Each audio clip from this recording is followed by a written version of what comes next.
Buenos días, ¿cómo estás? Es lunes. Siguiendo con el diario de Jesús.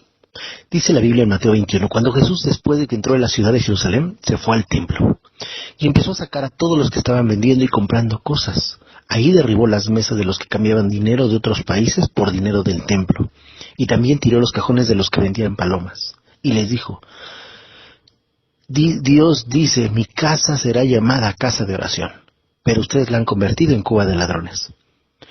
Luego, algunos ciegos y otros que no podían caminar se acercaron a Jesús y él los sanó. Los sacerdotes principales y los maestros de la ley se enojaron mucho al ver los milagros que él hacía. Y al oír que los niños les gritaban alabanzas a Jesús, el Mesías, por eso le dijeron, ¿acaso no oyes lo que estos niños están diciendo? Y Jesús les contestó, los oigo bien. ¿No recuerdan lo que dice la Biblia? Los niños pequeños, los que aún son bebés, te cantarán alabanzas. Luego Jesús salió de Jerusalén y se fue al pueblo de Betania y allí pasó la noche. Es la tarde del domingo.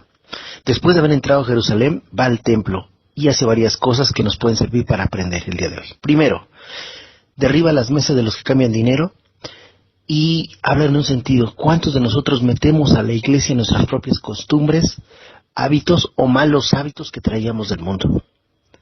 Y queremos meterlos eso de la iglesia y hacerlos encajar con el cristianismo, hacerlos encajar con la doctrina. Y perdóname, eso no se puede. Un cristiano tiene que llegar a la iglesia a que el Señor le transforme, le haga una nueva criatura, una nueva persona. No puedes meter las costumbres que traías a ponerlos en la iglesia. Segundo, Jesús nos recuerda, su iglesia es una casa de oración. ¿Recuerdas cómo Dios mismo le prometió a Salomón? Y cada vez que ustedes pidan, aquí en mi casa yo inclinaré mi oído para escuchar sus oraciones. La casa de oración ahora convertida en una cueva de ladrones, donde intercambiar dinero de lo que ellos traían, ya se habían diseñado el propio dinero del templo. Habían creado su propia moneda interna, lo que propiciaba, obviamente, ganancias deshonestas, lo que propiciaba que se hubiera convertido en un mercado de divisas, yo les decía alguna vez. Pero también, una vez que Dios restablece el orden y les recuerda que es la casa de oración, les demuestra en el verso 14 esto. Y algunos ciegos y otros que no podían caminar se acercaron a Jesús y Él los sanó. Y eso tiene un sentido bien fuerte.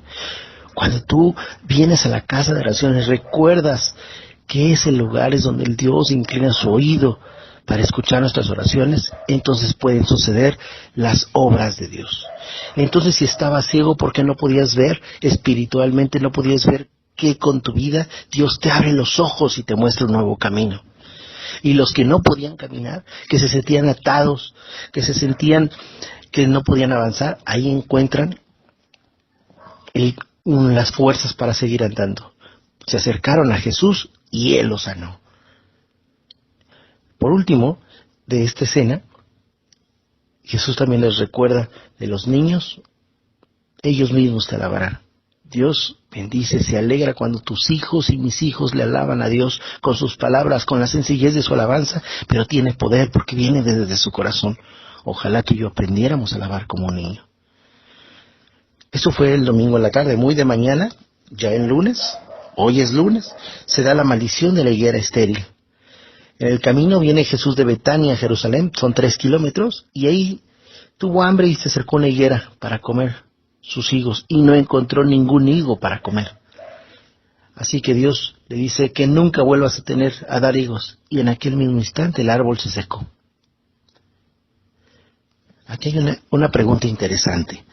Tú y yo, si el Señor viniera a ver nuestros frutos, ¿tenemos frutos? ¿O también nos pasará que no haya nada?